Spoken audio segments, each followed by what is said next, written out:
Hi everyone. Hi everyone. Thanks for joining. We're about to get started. I'm Kira Sanbonmatsu, a senior scholar in women in politics. Thanks for joining.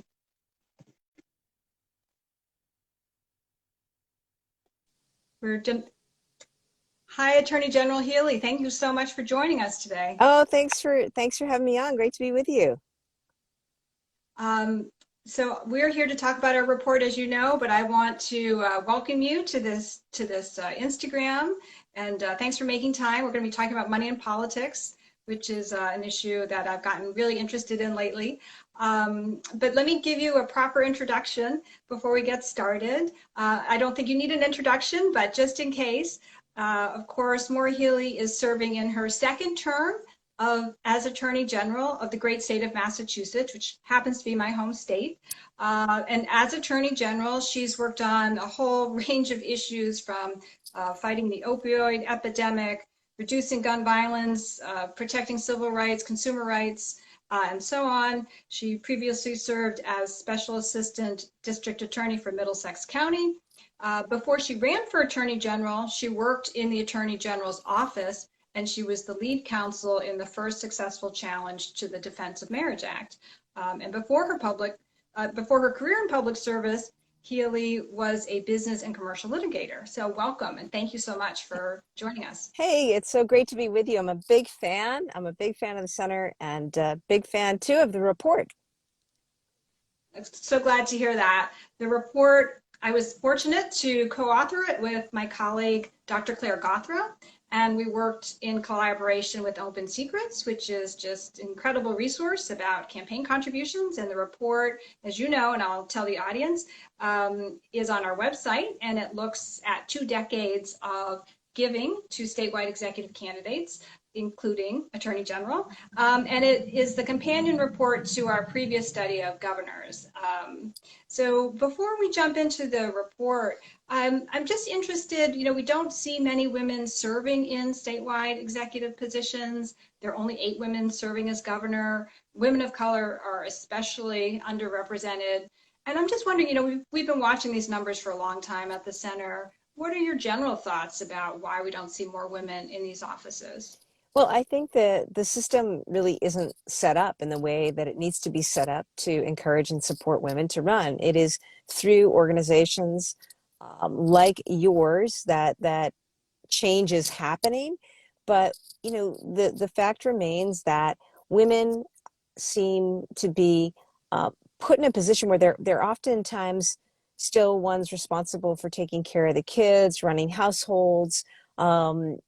When it comes to money raising, this is a big part of it, and women perhaps are sometimes differently situated than men when it comes to the ability to network and reach out and ask colleagues and friends to write checks, and that puts us at a disadvantage just because of the system. But it's also why organizations that are out there supporting women in running for office are so important. It's possible, but we just need to work on building up that infrastructure because women and men start from different places there. Right, that's a great point. The infrastructure that helps move the needle on this, and a system that wasn't built for women candidates. So those are really great points. I want to ask you about one of the specific things in our report. Um, we find that women are less likely to finance their own campaigns than men. We also find that women are more likely to make up receipts from small contributions compared to men. And I think that these aspects, as well as what you just mentioned, are some of the ways that fundraising is difficult. So you mentioned infrastructure. Are there other ways that you can think of that we can help level the playing field for women here? Well, and it's interesting that your comments there, of course, I mean, it's not surprising women are less able to self-fund. Not that self-funding is a great way to go politically, small d democratic, politics. We there's an issue sometimes with that, but the fact remains that women are only earning 70 cents on the dollar, 80 cents on the dollar compared to men. You look at women of color, Black and Latina, it's even worse, right? So part of it is this real pay equity gap that we have, and it plays out in a lot of ways, including the financial security and wherewithal and wealth that women have to bring. I think that there are a few things that can happen. There are organizations that are around to exist to help support women in that infrastructure. They can help be a place of convening, to bring donors together, right, who can help fill the coffers of women looking to run for office. It's a place where consultants and media and those who are expert in some of this can help convene and train women candidates for office, even recruit women candidates for office.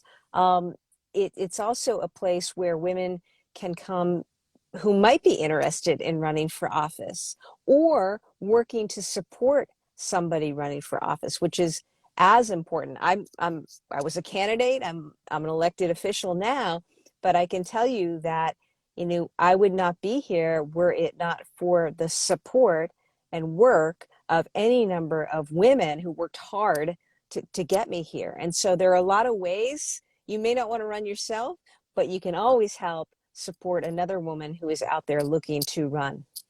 And these are just some of the ways that organizations, like yours, lift up women's voices and and help support women. Seeing is believing, and it's clear, as you mentioned, the numbers are not where they should be when it comes to representation. It's clear we need to support organizations that are out there recruiting and supporting women candidates. Yeah, that's a great point. And I think that it's helpful to know from the candidate side that there was activity behind the scenes helping you get there, and we don't always see that. But it's an important message. And that actually leads to my next question. We do find that when you take other factors into account, whether the candidate is an incumbent or not, and so on, we can find that women are able to raise similar amounts to men. They may not run in the first place, but once they get in there, they make it work. And so what would you say to encourage more women to throw their hat in the ring for these state offices? How can we encourage more women to take this step? Well, I would just say do it. If you have an inkling, do it. We need you. We need more women in boardrooms and C-suites running organizations. And we certainly need more people on our school committee, in state legislatures, in Congress, and in statewide offices. Know that you will find the support. I have never seen as much enthusiasm as I do right now for women candidates. And women candidates, as you know, we are winning, right? We are winning.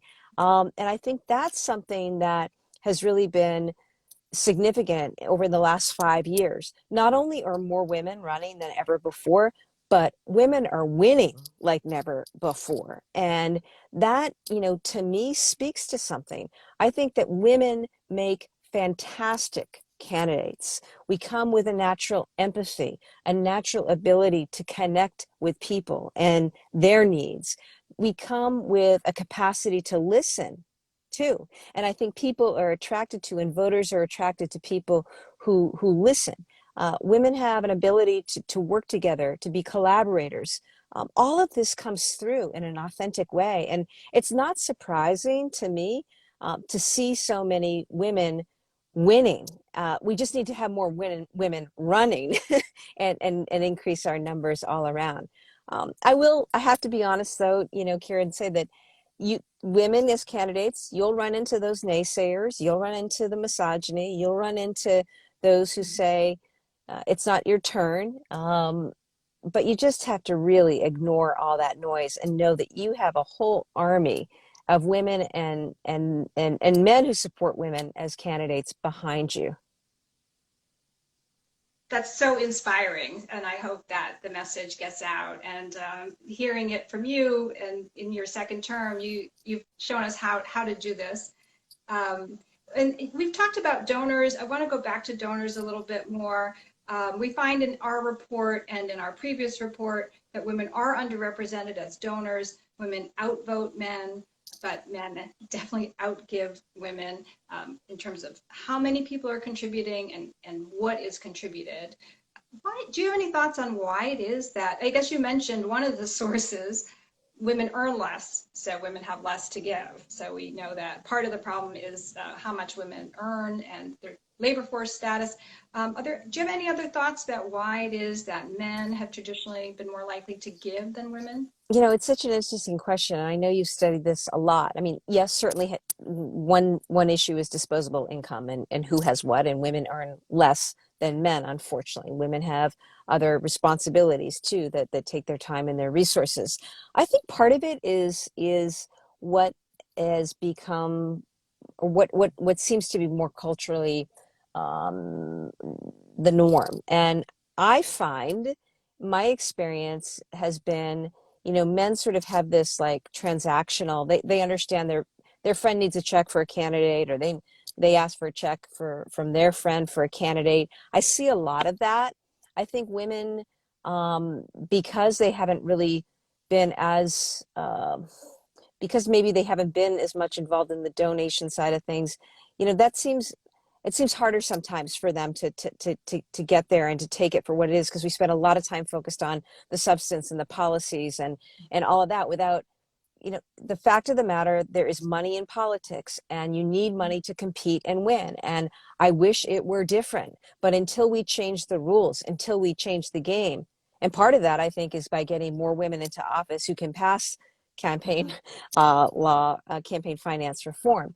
We have to talk to women and convince them that money means something. Writing a check means something. It's not unseemly. It's part of how we get this done. You know, if you're going to have the wonderful organizers like I had when I ran, the people who are going to be there to help make sure that the word gets out on supporting me and where to vote, the people who are going to, the signs, you know, the bumper stickers, the campaign literature, that all requires money. The advertisement, I mean, the advertisement media buys right now are an incredible expense. You need the money to do that. And I think it's been exciting to me to see some of the women's circles grow too. Mhm. Women who are able to organize, whether it's small dollar, low dollar, or big dollar amounts, developing this ethos, this comfort level around giving at the level you're able to give is part of what we need to continue to reinforce. Mhm.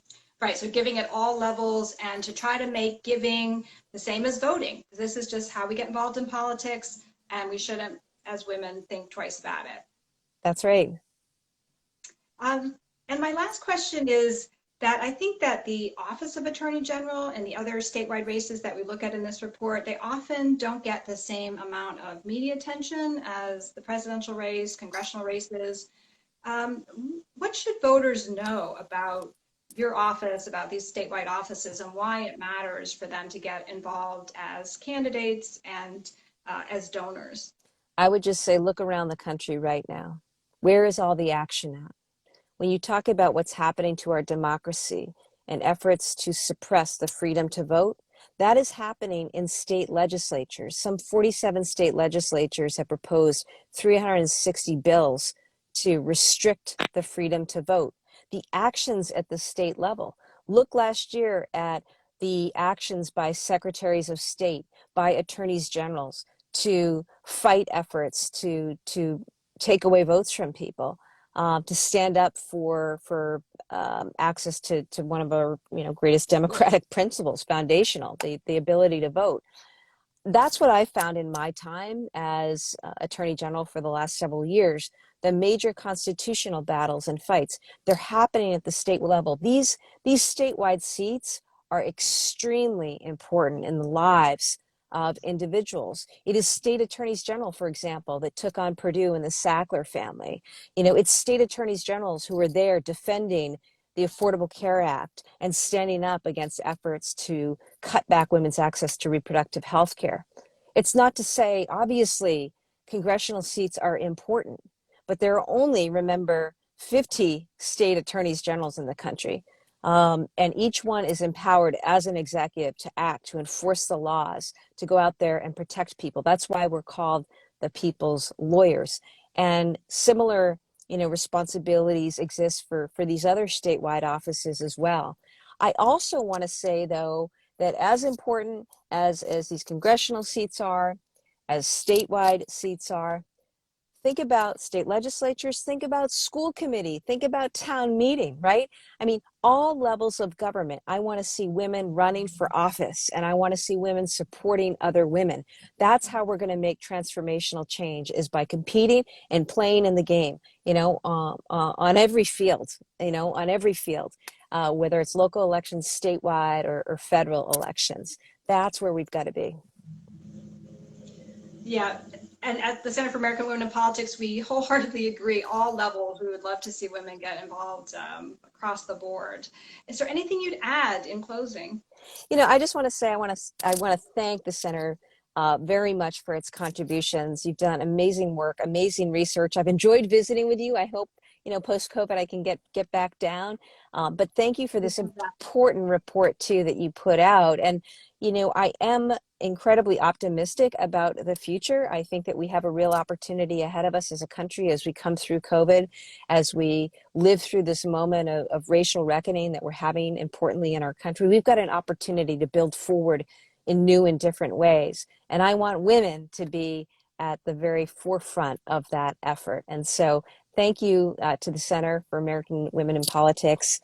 Thank you to those who are on today. I hope you're encouraged to get involved, to stay involved, and importantly, to bring others into this. There are a lot of ways to contribute. So inspiring. Thank you so much. That closes out our session. And thanks everyone for joining. All right. Excellent. All the best. Thanks. Take care.